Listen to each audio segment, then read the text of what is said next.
माया। रहस्यमय प्रेम आर्यन एक प्रसिद्ध लेखक था। उसकी कहानियों को लोग उसके फीलिंग्स के लिए पढ़ते हैं, सोचते हैं गजब लिखता है। लेकिन खुद उसकी जिंदगी एकदम सफेद कागज, खाली, जैसे कुछ लिखा ही ना जाए हो। एक शाम वो मिलता है माया से, और भाई, उसकी जिंदगी सीधा उल्टा पुल्टा हो जाती है, मानो उसे पता ही ना चले कि क्या हो गया। शाम का समय था, सूरज ढलने की शुरुआत, गुलाबी सी ठंडक गली मोहल्लों में घुल रही थी। आर्यन, जिसको अपने अगले नॉवेल का कोई बढ़िया आइडिया चाहिए था, बिना दिल के लाचारी में शहर के पुराने लाइब्रेरी पहुंचा। उसे हमेशा वहां चैन मिल जाता था। पुरानी किताबों की खुशबू, लकड़ी की मेज की आवाज और वो टेबल लैंप की फीकी रोशनी, मस्त माहौल। जैसे ही घुस्सा लाइब्रेरी में, उसकी नजरें ठहर गईं एक कोने पर। वहां बैठी थी एक औरत, माया। ओल्ड, बचपन वाली किताब में डूबी हुई। उसके लंबे काले बाल उसके चेहरे के आसपास झूल रहे थे, शायद किताब के शब्द छू लेने को बेताब। उसकी आंखों में अजीब गहराई थी, सारा ध्यान किताब में, जैसे हर वर्ड को महसूस कर रही हो सीधा दिल से। आर्यन की आंखें किताबों से हटकर उस औरत पर ठहर गईं। उसे यह भी नहीं आया है, खुद को रोक ना सका। कदम धीरे धीरे उसके पास ले गया, बोला, हमेशा इतनी खोई खोई रहती हो, या ये सिर्फ किताबों का असर है? हल्की सी स्माइल के साथ पूछा। माया ने किताब बंद की, सिर उठाया, आंखों में चमक जैसे किसी ने ट्रांस से जगा दिया हो। बोली, और आप क्या हर बार अजनबियों से सवाल पूछते हैं? भाई, आर्यन तो फिदा। उसकी आवाज मोटे तौर पर जादू जैसी मीठी, थोड़ा कॉन्फिडेंस वाली। आर्यन? कहाँ मैं आर्यन, लेखक हूं। और आप? माया मुस्कुराई, बोली, माया, बस एक पाठक जो कहानियों में खोना पसंद करती है। वाह, फिर कौन सी किताब हाथ में? आर्यन ने जिज्ञासा से इशारा किया।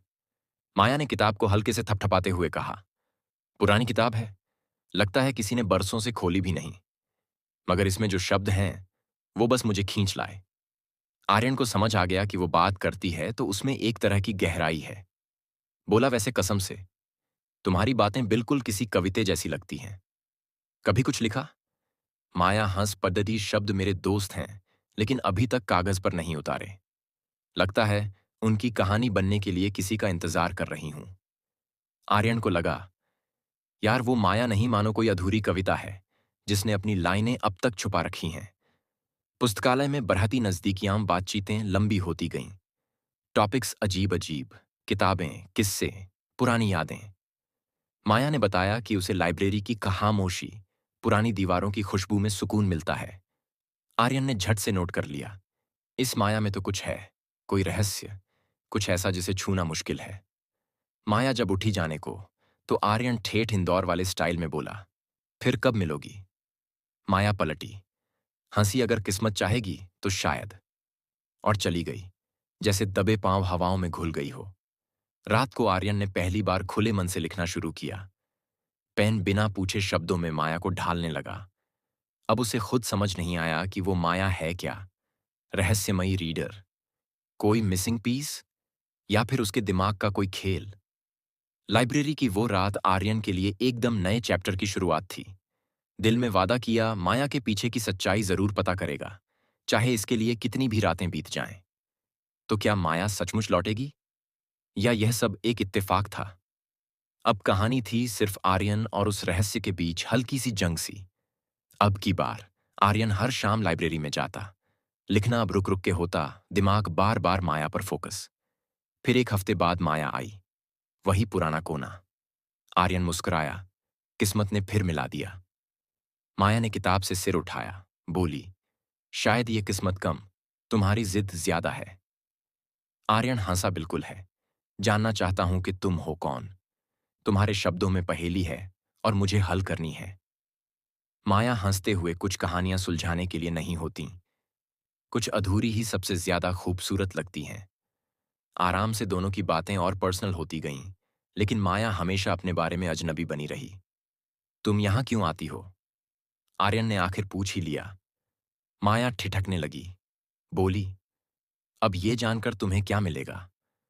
तुम्हारी आंखों में जो उदासी है, जानना चाहता हूं क्यों? हाँ।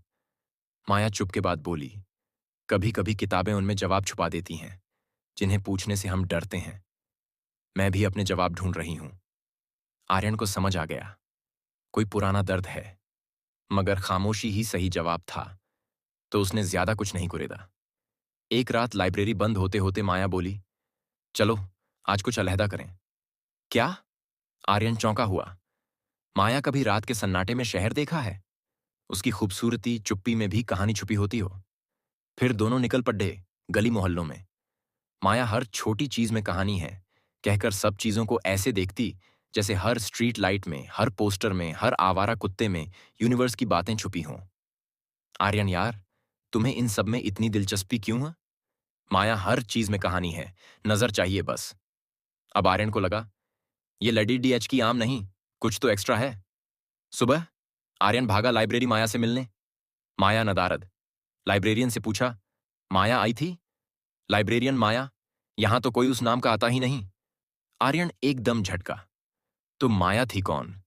कोई सपना या कोई अधूरी कहानी? अब आर्यन ने रिसर्च शुरू किया, शहर के पुराने रिकॉर्ड ढूंढे। माया का अता पता नहीं, कुछ भी नहीं। एक दिन जहां पर माया बैठा करती थी, उसके गुजारे कोने में मेज के नीचे एक पुरानी किताब दिखी। उसके पहले पन्ने पर लिखा था, कुछ कहानियां सिर्फ महसूस करने के लिए होती हैं, समझने के लिए नहीं। आर्यन ने वो किताब उठाई, कसम से। अब उसे लगने लगा, असल कहानी शायद अब शुरू हो रही है।